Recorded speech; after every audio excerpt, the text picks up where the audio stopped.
মিরপুরে আবারও low scoring match. সিরিজের প্রথম ওয়ানডেতে ওয়েস্ট ইন্ডিজকে ৭৪ রানে হারিয়েছে বাংলাদেশ। ২০৮ রানের টার্গেটে ক্যারিবীয়রা অল আউট হয় ১৩৩ রানে। ৬ উইকেট নিয়ে ম্যাচ সেরা রিশাদ হোসেন। অনেক আশার ফানুস উড়িয়ে দীর্ঘ সময় পর মিরপুরে আন্তর্জাতিক ক্রিকেট ফিরেছে।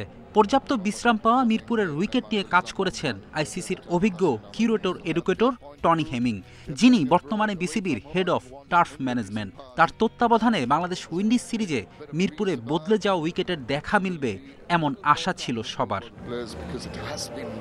কিন্তু কিসের কি, কালোমাটির উইকেট নিয়ে যে ধোঁয়াশা ছিল তা ম্যাচ শুরু হতেই মিলিয়ে গেল। কোনো পরিবর্তন নেই, রান পেতে রীতিমতো সংগ্রাম করতে হয়েছে দুদলকেই। টস হেরে ব্যাটিংয়ে নেমে ধুঁকতে ধুঁকতে ২০০ পার করে বাংলাদেশ। সাইফ সৌম্যর নতুন ওপেনিং জুটি বেশিক্ষণ টেকেনি। হৃদয় 50, অভিষিক্ত মাহিদুল অঙ্কন ৪৬ করলেও খুবই পুয়ার স্ট্রাইক রেট। শেষে রিশাদের ২৬ রানের ক্যামিওতে ২০০ পার করে বাংলাদেশ। ২০৮ রানের টার্গেটে দুই ক্যারিবীয় ওপেনারের সাবধানী শুরু। ৫০ রানের উদ্বোধনী জুটি গড়েন কিং ও অ্যাথানজে। রিশাদের বলে অ্যাথানজে ফেরার পর নিয়মিত উইকেট পড়ে ক্যারিবীয়দের। মিরপুরের কালো উইকেট পড়তে ব্যর্থ কার্টি, রাদারফোর্ড, কিংরা। ফায়দা লুটে একের পর এক ব্যাটারকে সাজঘরে ফেরান রিশাদ। একাই তুলে নেন উইন্ডিজের ৬ উইকেট। রিশাদের নৈপুণ্যে সিরিজের প্রথম ম্যাচে স্বস্তির জয় বাংলাদেশের। টানা হারের বৃত্ত ভেঙে জিতল টাইগাররা। যে জয়ে রিশাদের চেয়েও বড় অবদান মিরপুরের স্লো আনস্পোর্টিং কালো পিচের। ফেরদৌস ইসলাম, ইন্ডিপেন্ডেন্ট নিউজ। ৬ উইকেট নিয়ে উইন্ডিজের বিপক্ষে সিরিজের প্রথম ওয়ানডে জয় বড় অবদান রিশাদের। তিনি বলছেন, দল হয়ে খেলতে পারাতেই এই জয় টাইগারদের। জাস্ট চিন্তা ছিল যে আমার প্রসেসে আমি থাকবো এবং ওরা প্রথমে সুন্দর ব্যাটিং করতেছিল, তো আমরা চেষ্টা করছি যে হতাশ না হওয়ার, ধৈর্য ধরে রাখার, যে আমরা সুযোগ পেলে কাজে লাগাবার। সবার বিশ্বাস ছিল যে আমরা যে কোনো মুহূর্তে কামব্যাক করতে পারবো। তো এখান থেকে আমার মনে হয় যে all credit goes to 11। Bangladesh Windies প্রথম ওয়ানডে নিয়ে বিস্তারিত জানাতে আমাদের সঙ্গে যোগ দিচ্ছেন সহকর্মী মাঝহারুল ইসলাম। মাঝহার, বাংলাদেশ তো জিতলো, কিন্তু এইভাবে জিতা মিরপুরের সেই চিরাচরিত উইকেট, যেখানে স্লো ব্যাটারদের রীতিমতো সংগ্রাম করতে হয়, আসলে এই জয়ের মাহাত্ম্য কতখানি?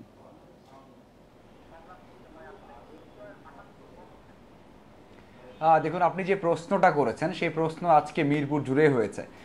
দুইজন প্রতিনিধি এসেছিলেন, সেই হোপ এসেছেন ওয়েস্ট ইন্ডিজ থেকে, বাংলাদেশ থেকে রিশাদ এসেছেন। প্রত্যেকটা প্রশ্নই ছিল উইকেট কেন্দ্রিক। আমি নিজেও জিজ্ঞাসা করেছি ম্যাচ জয় নিয়ে, কিন্তু সেখানে বারবার ভাটা পড়ছে সেই আনন্দে উইকেট, কারণ উইকেটটা আগে যেমনটা ছিল তার থেকে আরও বাজে হয়েছে। আমি এক কথায় স্পষ্টভাবে বলতে চাই যে বাজে হয়েছে। কারণটা হচ্ছে, যখন গামিনী ছিল অনেক কথা হয়েছে। সাকিব আল হাসান বলেছিলেন যে এমন উইকেটে 10টা ম্যাচ খেললে একটা ব্যাটারের ক্যারিয়ার নষ্ট হয়ে যাবে। তার থেকে বাজে, কারণ সেই সময়টা 200, 220, 230 রান হতো বা এরকম একটা উইকেট থাকতো। কিন্তু এবার যেটা হয়েছে সেটা হচ্ছে ব্যাটসম্যানরা, আপনি খেয়াল করেন যে বাংলাদেশ দলের ব্যাটাররা যখন ব্যাট করেছেন তখন মনে হয়েছে যে এই উইকেটে 180, 170 রান করলেও যথেষ্ট। তার মানে সবাই জানতো যে একটা স্পিন ফ্রেন্ডলি, একটা স্পিন ফাঁদ, তবে আগের থেকেও বেশি বাজেভাবে সেটা হতে যাচ্ছে। তবে এটা বাজেভাবে বললে খারাপ দেখে, কারণ প্রত্যেকটা দেশ এমনটা চাই যে হোম কন্ডিশন কাজে লাগিয়ে, হোম অ্যাডভান্টেজটা কাজে লাগিয়ে জিততে। তবে আপনি যে প্রশ্নটা করেছেন যে জয়ের মাহাত্ম্য অথবা জয়ের যে আনন্দটা, উদযাপনটা, সেটা হয়তো ফিকে করে দিচ্ছে, কারণ এইরকম জয় আসলে কেউ আশা করে না। বাংলাদেশ তো ভালো খেলবে, ভালো ব্যাট করবে, ওডিআইয়ের মতো খেলা হবে। আপনার কাছে মনে হতে পারে যে এটা 50 ওভার্সের টেস্ট ম্যাচ আমরা দেখেছি একটা, এবং যেখানে বাংলাদেশ জয় পাবে সেটা যেভাবেই হোক জয় পাবেই, তেমনটাই হয়েছে। আপনি ঠিক বলেছেন, তবে জয়টা দরকার ছিল, এটা বলতে পারি আমরা। বাংলাদেশ দল সবশেষ 30 ম্যাচে মাত্র 7টা জিতেছে, সবশেষ 11 ম্যাচে মাত্র একটা জয় পেয়েছে ওডিআইতে। সেখান থেকে বেরিয়ে আসা গেছে, সেই জয়ের আনন্দ আছে, কিন্তু ওই বড় আকারে সেলিব্রেশনটা করা যাচ্ছে না, সেটা বলা যায়। নিশ্চিতভাবে যেভাবে বাংলাদেশ হারের বৃত্তে ছিল সেখান থেকে বের হয়ে আসাটা স্বস্তির। এই জয়ে যদিও পিচের একটা বড় ভূমিকা ছিল, তারপরে বিশেষভাবে রিশাদের কথা তো বলতেই হয়। প্রথম বাংলাদেশি স্পিনার হিসেবে ওয়ানডেতে 6 উইকেট নিয়েছেন রিশাদ। কি বলবেন রিশাদের এই পারফরমেন্স নিয়ে?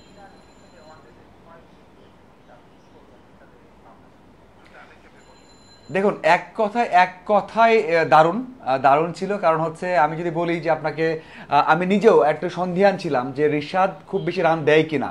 আপনি যে মিরপুরের উইকেটটা দেখেন, এখানকার বাউন্ডারি দেখেন, সে ছোট।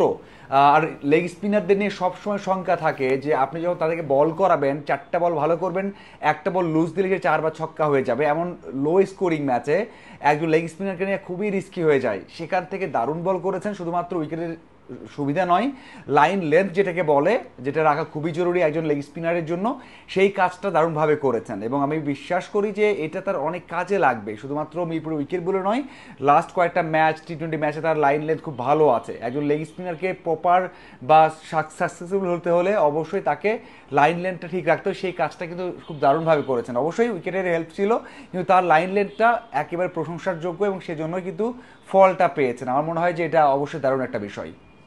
মাঝার, আপনাকে ধন্যবাদ আমাদের সঙ্গে যোগ দেওয়ার জন্য।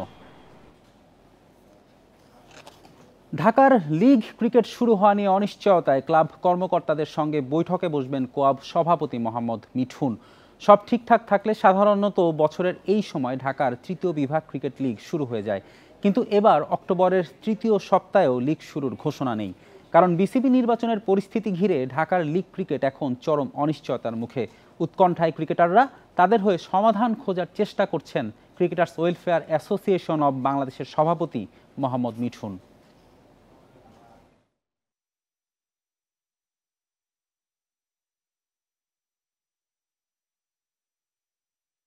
এই টুর্নামেন্টটা যদি বন্ধ হয়ে যায়, 2000 প্লেয়ার, 2000 মানুষ মানে 2000 ফ্যামিলি, তো এই 2000 ফ্যামিলি কিন্তু হুমকির মুখে পড়বে।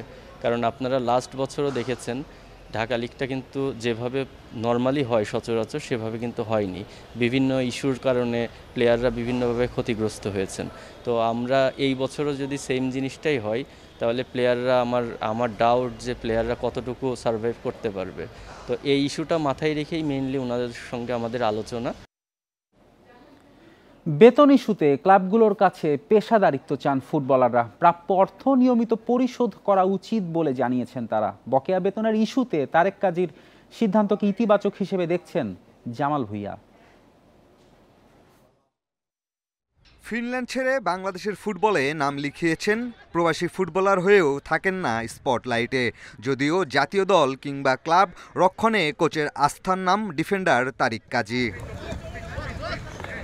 ক্লাব বসুন্ধরা কিংসের বিপক্ষে গুরুতর অভিযোগ এনেছেন। গত 1 বছর নিয়মিত পারিশ্রমিক পাননি তারিক, তাই সামাজিক যোগাযোগ মাধ্যমে ঘোষণা দিয়ে কিংসের সাথে 6 বছরের সম্পর্ক ছিন্ন করেছেন। সাহসী তারিক হামজা জামাল মোরসালিনদের ভালোবাসা পেয়েছেন। এমন ঘটনার পর দেশীয় ফুটবলারদের প্রাপ্য অধিকার নিশ্চিত না হওয়ার বিষয়টি নতুন করে আলোচনায় এসেছে। প্রতি মৌসুমে স্থানীয় ফুটবলাররা চুক্তি অনুযায়ী অর্থ পান না। বিষয়টি ওপেন সিক্রেট, যেন অলিখিত নিয়ম হয়ে দাঁড়িয়েছে। তারপরও দিনের পর দিন, বছরের পর বছর পেশাদারিত্বের জায়গা থেকে খেলে যাচ্ছেন ফুটবলাররা। ক্লাবগুলোর কাছেও পেশাদারিত্ব চান তারা। 1 বছর কোনো বেতন না পাইলে কেমন লাগে, আপনিও নিজে কষ্ট লাগবে না। সো তারেকের পক্ষে আমার খুব কষ্ট লাগছে যখন আমি দেখলাম। কিন্তু আমরা যেটা ফুটবলার, আমি মনে করি আমরা সবাই তারেকের সাথে আছি। তো এই সব জিনিস আমরা বন্ধ করতে হবে, তাহলে I think it's better for everybody. এটাই আমাদের প্রফেশনাল, কারণ এটা দিয়ে আমাদের ফ্যামিলি সব কিছু আর কি দেখতে হবে। তো এখন দেশের এই পরিস্থিতিতে ক্লাবেরও দিকে তাকাইতে হবে, কারণ এখন তো কিছু করার নেই, যেইভাবে আর কি চলবে এইভাবেই তো চালাইতে হবে। ক্লাবের আয়ের উপরই নির্ভর করে থাকেন ফুটবলাররা। নিয়মিত বেতন না হলে চাপে পড়েন তারা। পিয়াস সাহা, ইন্ডিপেন্ডেন্ট নিউজ, ঢাকা। আন্তর্জাতিক ফুটবলে ব্যস্ততা শেষে স্পন্সর ছাড়াই ফের মাঠে গড়াচ্ছে বাংলাদেশ ফুটবল লিগ। ভিন্ন ম্যাচে কাল মাঠে নামবে আবাহনী মোহামেডান। কুমিল্লায় আবাহনীর প্রতিপক্ষ ব্রাদার্স ইউনিয়ন মালির স্ট্রাইকার সুলেমান দিয়াবাতে আলামিনকে নিয়ে শক্তিশালী দল গঠন করলেও মৌসুমের শুরুটা ভালো হয়নি আকাশী নীলদের। প্রথম ম্যাচে রহমতগঞ্জের কাছে পয়েন্ট হারিয়েছে। হোম গ্রাউন্ডের পূর্ণ 3 পয়েন্টের লক্ষ্যে মাঠে নামবে মারুফুল হকের দল। গাজীপুরে দিনের অন্য ম্যাচে লিগ চ্যাম্পিয়ন মোহামেডান খেলবে পুলিশ এফসির বিপক্ষে। 3টি ম্যাচই শুরু হবে বেলা 2:45টায়।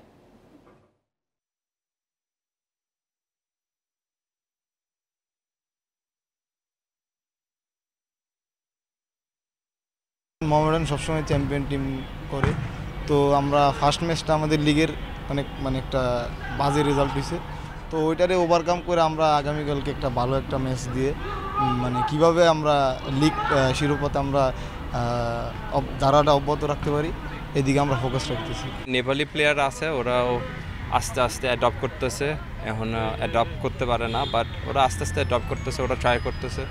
ওটা কল আসছে ভিয়েতনাম থেকে, সো ওরাও ওরা বেস্ট এফোর্ট দিবে। আর মোটামুটি all squad I think it's okay. Data federation না থাকায় সঠিক তথ্য জানতে পারছে না অ্যাথলিটরা, ভুলকে সঠিক বলে চালিয়ে দিচ্ছেন ফেডারেশন কর্তারা। সম্প্রতি আইটিএফ অনূর্ধ্ব 18 টুর্নামেন্টে থাইল্যান্ডের নাপাত পাটানালের হারিয়ে দেশের হয়ে প্রথম শিরোপা জিতেন জারিফ আবরার। টেনিস ফেডারেশনের ইতিহাসের সেরা সাফল্য বলা হলেও এ নিয়ে বিতর্কের জন্ম দিয়েছে। 1988 সালে ভারতে 1 নম্বর বাছাই জিসান আলীকে হারিয়েছিলেন প্রয়াত টেনিস তারকা শোভন জামালি। আইটিএফ জুনিয়র র্যাঙ্কিংয়ে নাপাত পাটানালের চেয়ে অনেক এগিয়ে ছিলেন জিসান আলী। এ ধরনের বিতর্ক এড়াতে ফেডারেশনগুলোর নিজ নিজ ডাটাবেস তৈরির তাগিদ সাবেকদের।